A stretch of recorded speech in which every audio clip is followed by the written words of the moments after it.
प्रिय विद्यार्थियों, सुप्रभात। हम लोग शिक्षण कौशल के संबंध में चर्चा कर रहे थे कि शिक्षण कौशल एक अध्यापक को अपने शिक्षण व्यवसाय को कुशल बनाने के लिए, अपने शिक्षण में दक्षता हासिल करने के लिए क्यों आवश्यक है। उसमें हमने प्रश्न कौशल की चर्चा की, प्रस्तावना कौशल की चर्चा की और पुनर्बलन कौशल की चर्चा की। आज का जो हमारा विषय है वो है प्रदर्शन शिक्षण कौशल, डिमॉन्स्ट्रेशन टीचिंग स्किल। तो इसका जो प्रदर्शन कौशल का जो तात्पर्य है, प्रदर्शन कौशल से आशय कार्य को करके दिखाने की कुशलता से है।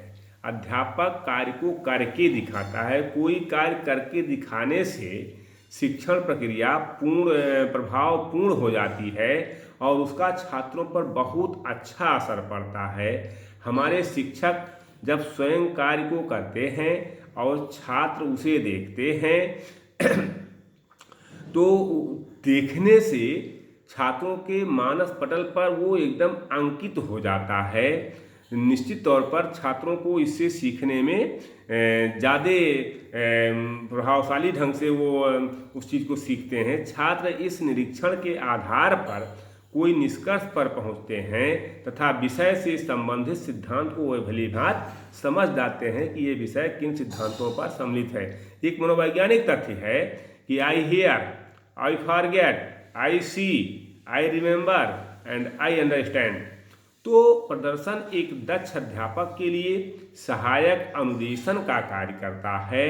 अध्यापक जो भी मौखिक कार्य करता है उसका प्रभाव छात्रों पर अपेक्षाकृत कम पड़ता है, लेकिन जब उसी कार्य को स्वयं अध्यापक करके दिखाता है तो उसका प्रभाव छात्रों पर मनोवैज्ञानिक ढंग से ज़्यादा पड़ता है।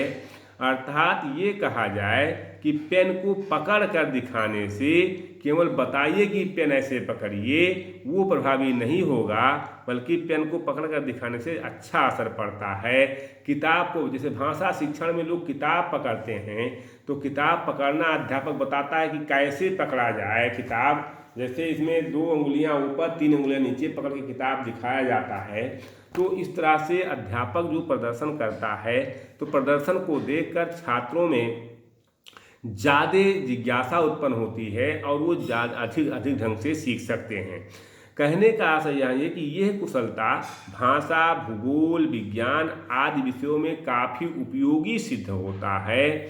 शिक्षक के लिए प्रदर्शन करना शिक्षण कार्य को प्रभावशाली बनाना है, लेकिन ये ध्यान रखना चाहिए, हम शिक्षकों को इस बात का विशेष ध्यान होना चाहिए कि प्रदर्शन के दौरान विद्यार्थी निष्क्रिय न होने पाएं, बल्कि विद्यार्थी को सक्रिय बनाए रखें जिससे वांछित लक्ष्य को प्राप्त कर सकें। पता चले आप आगे प्रदर्शन कर रहे हैं, विद्यार्थी पीछे बैठा हुआ है, उसके ऊपर ध्यान ही नहीं है। कहने का तात्पर्य यहाँ यह है कि यह अध्यापक की कार्य कुशलता पर निर्भर करता है कि वो कक्षा को शांत रखे और कक्षा के छात्रों को अनुशासित रखे और प्रदर्शन जो कर रहा है वो उन पर उनकी रुचि उनकी रुचि जो है उधर बने, उनके जिज्ञासा को शांत करे। तो प्रभावशाली प्रदर्शन के लिए कुछ महत्वपूर्ण सुझाव हैं, उन सुझावों पर हम लोग चर्चा कर लेते हैं कि प्रभावशाली प्रदर्शन से पूर्व प्रदर्शन के लिए उपयुक्त की जाने वाली समस्त आवश्यक सामग्रियों को अध्यापक को पहले एकत्रित कर लेना चाहिए। शिक्षक को प्रदर्शन से पूर्व जो भी उपयुक्त सामग्री है वो एकत्र कर लें और एकत्रित सामग्रियों की जानकारी छात्रों को दे दी जाए कि इसमें कौन कौन सी चीज़ें उपयोग की गई हैं। शिक्षक को कक्षा में प्रदर्शन से पूर्व प्रदर्शन का अभ्यास भलीभांति कर लेना चाहिए। पता चले अध्यापक कक्षा में प्रदर्शन करने लगे और वो खुद भूल गए तो वो छात्रों के उपहास के पात्र बनेंगे, तो इस बात को आपको ध्यान में रखना होगा। शिक्षक द्वारा प्रदर्शन सामग्री इतने बड़े आकार में रखना चाहिए कि पीछे बैठे हुए प्रत्येक छात्र को भी स्पष्ट रूप से दिखाई दे। आराम से अपने बेंच पर बैठे हुए छात्र उसका अवलोकन कर सकें।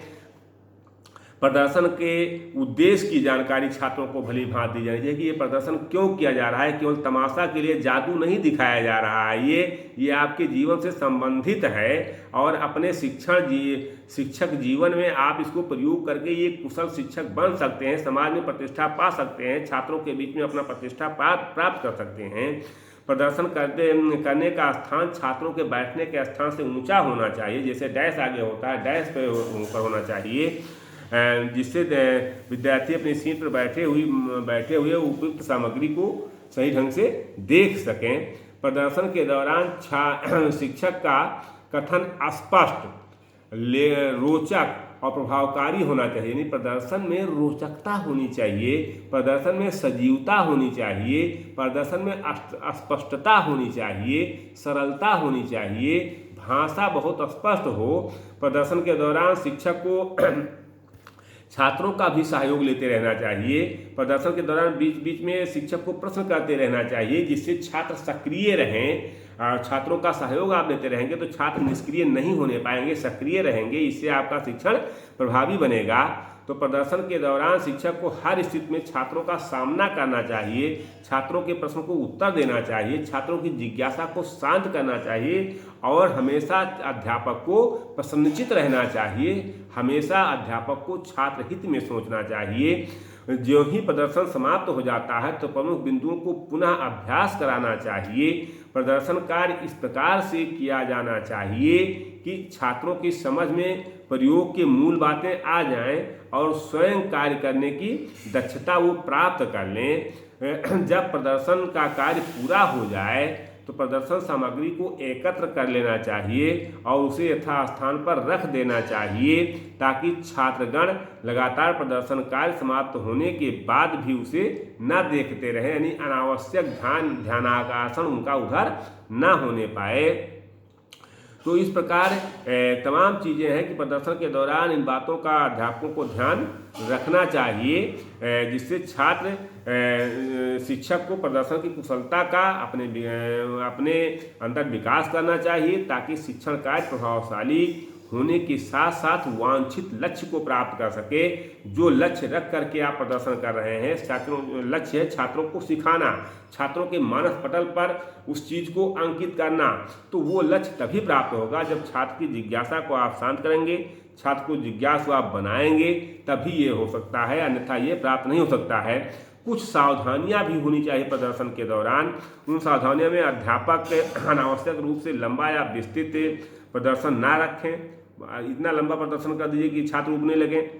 प्रदर्शन का कार्य यथोचित ढंग से समुचित गति के साथ किया जाना चाहिए, ताकि छात्रगण प्रमुख विचारों से को आत्मसात कर सकें। अब बहुत तेजी से बोलते चले जाइए, छात्र समझ ही नहीं पाएंगे, तो छात्रों के समझ में भी आना चाहिए। प्रदर्शन के दौरान लंबे व्याख्यानों एवं कथनों से प्रायः बचना चाहिए, तथा कथन उतना ही लंबा हो जितना आवश्यक हो, यानी आवश्यकता अनुसार ही उस पर व्याख्यान दिया जाना चाहिए। बहुत ज़्यादा व्याख्यान देने से छात्र ऊबने लगते हैं।